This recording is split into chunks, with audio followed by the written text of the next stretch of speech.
It's Dr. Ramani. Welcome back to this YouTube channel on narcissism and toxic behavior in general. Today, we're going to take on another Am I the Asshole? So let's get into it. So this one says, am I the asshole for telling my parents that I didn't choose to have their kids and I will not make life easier for them once I move out? Okay. I am someone, I turn 18 in a few weeks, the person who writes this. I am counting down the days to getting out of my parents' house. They, however, have become so reliant on me that I know they are dreading the day and wishing they could legally prevent me from moving out. I'm their oldest child. They have 4 others, all under 10. My siblings have been put on me for a long time now. Even when I was their ages, it was expected that I would step up because I'm the oldest. It was both parentification and the old school thing of the oldest is expected to help because they were born first. Not all of it was parentification, but some of it sure was. We're talking about helping with homework, making sure they didn't kill each other, walking them to friends' houses, watching them while mom and dad ran errands. But you also had stuff like feed them lunch and or dinner when mom and dad weren't home, babysit overnight when they wanted to go to stuff, walk them to school once they started. I was told I needed to know how to change diapers and feed them as babies. That's the sort of stuff that happened a lot. I got some freedom, but for every afternoon that I could do whatever I wanted, I needed at least 3 weeks of work behind me. Over time, it became me being the one home more than them, and guilt trips laid at my feet if I wanted to do something, and my siblings wanted me to be home with them instead. And my parents saying I should treasure those moments while they want me like that. Damn. I'm pretty damn tired of it. I don't enjoy my siblings. Part of me wishes that they'd never been born, so I could at least have looked out for just myself and not have had to sacrifice so much. I don't feel like the benefits are there for me, and it's sad because most of my friends adore having siblings, while I'm left feeling it's a chore. I started saving some money when I was 14. My parents didn't know, but it can help me move out right as I turn 18. The topic of my birthday came up recently, and my parents came to me all, you'll still come around, right? You'll still help take care of them, right? You still owe us, we're still your family, with that kind of stuff. I told them, no, I wouldn't. They told me to think of the kids, if not them. That's when I said I didn't choose to have their kids and I wasn't going to keep making their life easier and my life more difficult, that I'll be gone and they'll have to figure out shit on their own. Am I the asshole? Okay. That's a powerful one, this one. Okay. First of all, no, this is to have this much responsibility. No, I understand that there may be sort of those rare stories out there where an 18-year-old was put in a position of maybe stepping up to care for younger siblings because of a tragedy. For example, that maybe there was foster care would get involved because there was an accident or something like that. So I can understand it. And even then, that's a really horrible, unfair circumstance. But you've got parents who just kept popping out kids and then assumed that they gave birth to their own nanny. That is not acceptable. So this person keeps using this terminology of parentification, right? So those of you not familiar with the term, it's exactly what it sounds like. It's a parent, often a narcissistic parent or a narcissistic like a narcissism adjacent parent, who puts the child in a parental role. Now, it could be what we're seeing in this story, which is giving them roles like having to take care of the kids and change their diapers and put them to sleep and feed them and all of that. It can also be where the child is actually the parents are talking to them about things that you shouldn't talk to a child about, like relationship problems, or they're just relying on them like you would rely on another adult, or tell them about financial issues that are coming up in the family, or other things that a child is relatively powerless to address, but that would also leave a child or an adolescent feeling anxious because it sort of makes them feel a little less safe. So the parentification was clearly happening here, and that they had this expectation. But what this gets at, one thing that I felt like it came up a lot in this person's "Am I the asshole" kind of query, is that we see this is a dynamic we see in a lot of narcissistic family systems. Remember, to narcissistic people, their children aren't children, they're accessories, right? They're a means to an end. In some cases, it's something they do to get societal validation because they feel like they're supposed to. In some cases, it's something they do that because when kids are babies, sometimes they're almost more of a source of supply. Like, see all these people sort of carrying their little babies around as accessories. But ultimately, they're really not. I mean, a narcissistic parent is really not interested in doing the heavy lifting of caregiving.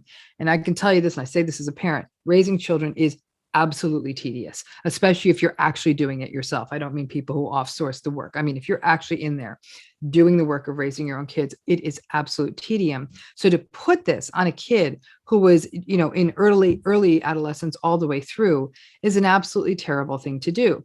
And one of the things, for example, this person's mentioning is sometimes they were taking care of the child, according to their report, while the parents would kind of go out and do the stuff they wanted, even all night. Yeah, no, not okay.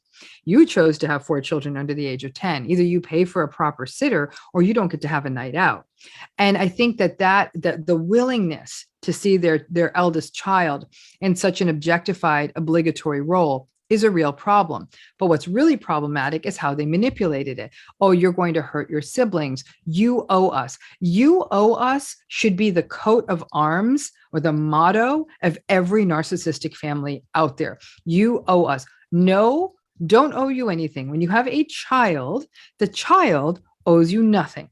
It is a one-sided contract where you brought this child into the world and your job is to raise them so they can go off and live their own lives as an independent person, not to remain an indentured servant to the parents for the end of time. Though that's how many narcissists view it. And obviously those helper children and those scapegoat children often get roped into that role. What's extraordinary to me, I got to tell you, what's extraordinary to me about this Am I the Asshole? Not only are they not an asshole, they're actually a bit of a superstar, because at 18, they've already woken up to like, I'm not doing this. And they had the sense to set aside the money and try to get out. It's so sad to think about how unnurtured this adolescent it has been and has to figure this out for themselves. But it's actually quite extraordinary for an 18-year-old to set such a boundary and say, I'm out and you're not going to manipulate me with my siblings who I didn't ask to care for. And even you hear some of those themes of grief that somebody would say, I really envy those family systems where I have friends who have siblings and they like their siblings because they're not their primary caregiver. And that's the role that these parents put the child into. Adolescent is a child that they put their child into and continue to manipulate them to remain in the role. In my many years of working with people who come up through family systems like this as eldest children and had these disproportionate caregiving responsibilities put on them.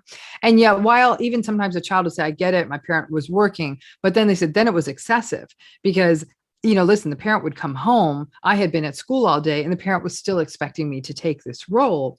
That some of these folks would actually join the military because it was just a hard out. They would graduate high school, then they would show up for training within a few weeks after that. And then they had no say over where they would be, where they would be shipped off to. So it really almost forced their hand to get away from the family, but that's obviously not for everyone. So I have to say that this 18-year-old is actually showing a lot of people how to set a boundary. And it doesn't feel good. You cannot tell me that for an 18-year-old child, it's either easy or even feels even passably okay that they want to go ahead and set this boundary and distance from these younger siblings that have gotten reliant on them, but to say, this isn't my problem. I didn't give birth to these children. This is your problem. Go out there and do what everyone else does. Pay for childcare. But what the narcissistic family system is so good at doing is manipulating people, playing on that sense of shame as though you've done a bad thing for pushing back on an inappropriate ask. In this particular case, it's caregiving responsibilities. In other family systems, it might be things like money. So somebody's struggling, but the parents are still, or the family system is still leaning on them. Why aren't you giving us more money? Why aren't you sending us more money? And, oh, I guess you don't really care about the family is almost that card that people can play. I mean, I have also heard numerous accounts of people who were put in these heavily caregiving parentified roles who go into adulthood and say, I can promise you the one thing I'm never going to do is have children, because they just don't want those responsibilities again. So I think that this particular tale actually, in a very plaintive, kind of sad, profound way, speaks to this experience that this 18-year-old had, stepped up and did, which actually I tip my hat off to also that is not easy. And then said, enough is enough. And in a very, very sort of planful way, set aside the money to get out. And the parents sensing that not only their supply, but their sort of helper child is getting away, is trying to put every form of manipulation in the sense of you owe us. on top of this child to try to suck them back into the system. I have a real problem with that. In fact, you should drop in the comments, any of you who have ever been played in that way, where a family system, once you really started setting boundaries and saying, I'm out, I'm not doing this anymore, you were told that you owe them, you owe them, you owe them. Because no, I am sorry. In my handbook, children do not owe parents unless you have, as an adult, entered into some sort of contractual relationship. You borrow a large sum of money and it's understood you owe them that money back. But anything for a minor child, that's part of the job, and we do not expect to get paid back. So not only is this 18-year-old not an asshole, they may very well be offering a masterclass in how to set boundaries, the grief that's involved, the manipulation of narcissistic systems, the importance of looking ahead and planning, and the fortitude of actually holding your ground. So from the mouths of babes, I guess. So that's this week's. And to whoever that 18-year-old is out there who did this, hats off to you. I'm sorry that was your childhood. Like I said, I think that being in family systems, when it's done right, it can be joyful if everyone can sort of pitch in and you learn reciprocity and mutuality. But in toxic family systems, unfortunately, especially toxic parents, they will suck and suck and suck and view their kids as nothing more than supply. Thanks again.